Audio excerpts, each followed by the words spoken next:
I'd like to introduce somebody this evening. Pretty influential in Bob's life this evening, in mine as well. Every time I tried to get close to this guy, Bob was always in his office.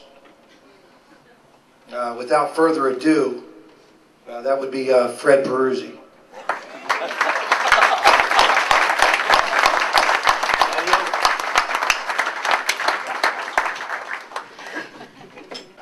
I didn't know I was supposed to speak. I apologize.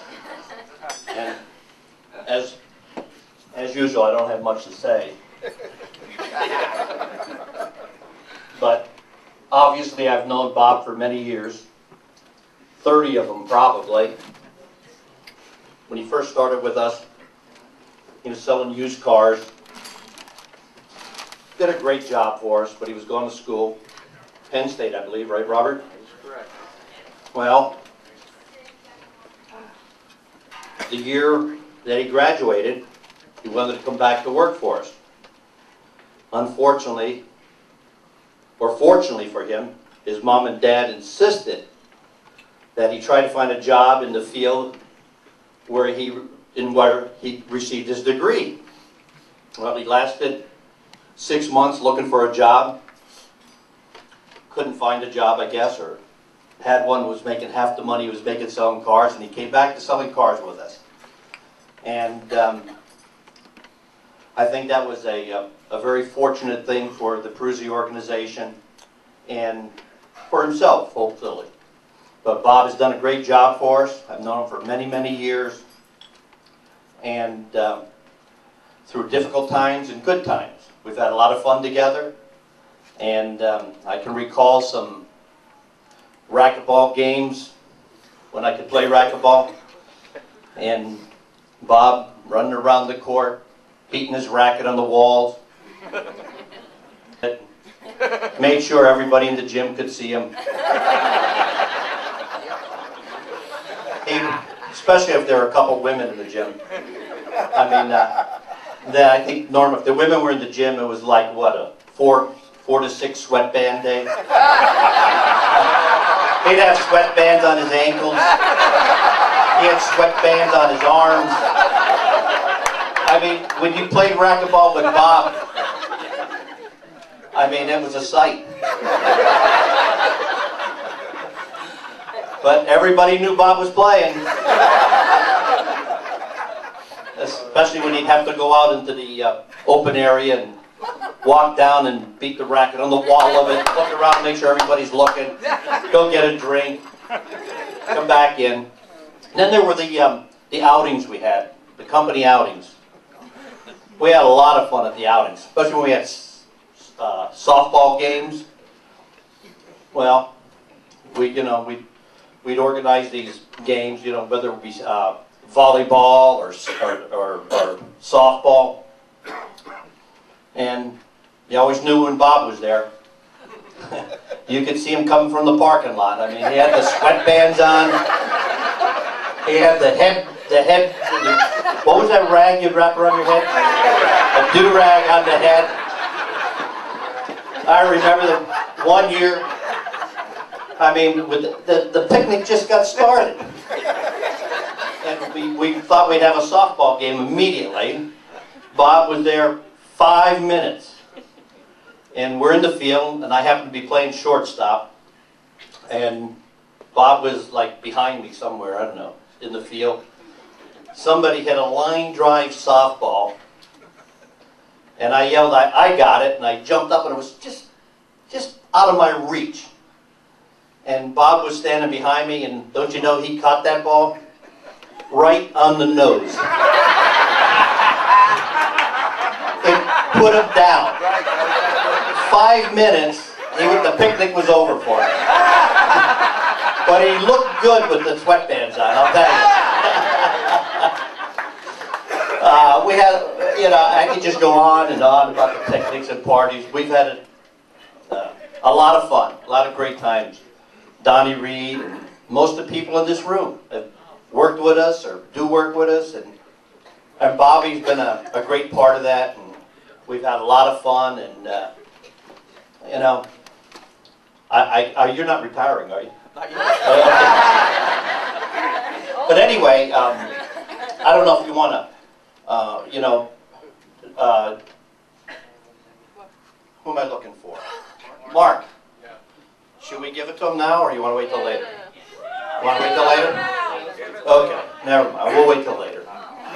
Okay, but anyway, Get him excited. I have nothing more to say except, thanks for inviting us. We really enjoy it, and it's nice to see this many people here to wish Bob a happy birthday, and we all wish him a very happy birthday.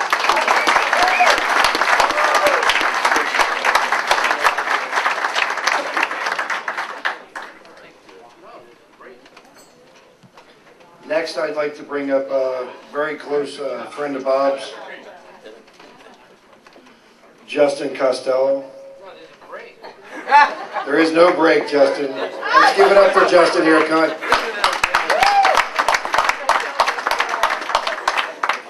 Nice sweater. We'd all just like to comment on Justin's sweater. You should have seen Bob's sweater when we played cards one night. This is some podium. Like Lincoln.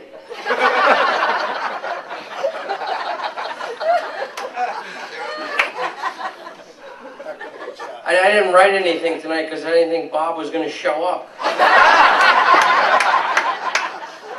figured he'd be in bed or couch with his assless sweatpants.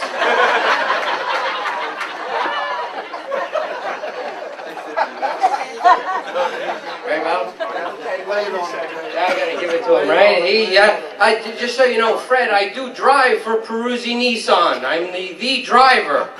Car 96. Fucker, you got me good, right? Every time I go in there, I sign autographs to kids.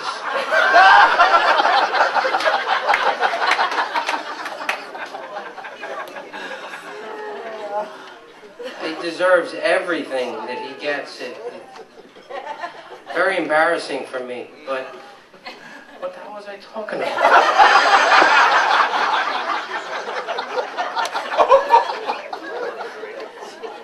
Should have wrote something down. I met Bob quite a few years ago. We were playing racquetball, and over at Pennsbury, this guy shows up, the thing on. Bands, he stinks like Ben Gay. Aqua Velva. Old Spice. Awful. He hits it and boom, he kills it. Boom, boom. Okay, then we play to his backhand. This guy sucks. He went from being so good to this guy sucks. So we became friends, and he lived with me for a while. That was interesting. Guy fell asleep, always, mouth open. It's disgusting. Repulsive mouth. So watching the game one night, I said, "Hey, Bob, nice shot, huh, Bob? What do you think?" Mouth open. So I had enough of this. I put an Oreo in there. The guy wakes up, Oreo. I mean, come on. I put it in there. It's disgusting. Your mouth open, Oreo. He eats it. I should have written something. Did I say that already? Well, thank you very much, everyone. This has been a great party. Happy birthday, Bob. I love you like a really older uncle. And you are now old. Really old. So I can now say, truly, you want to dance, old man?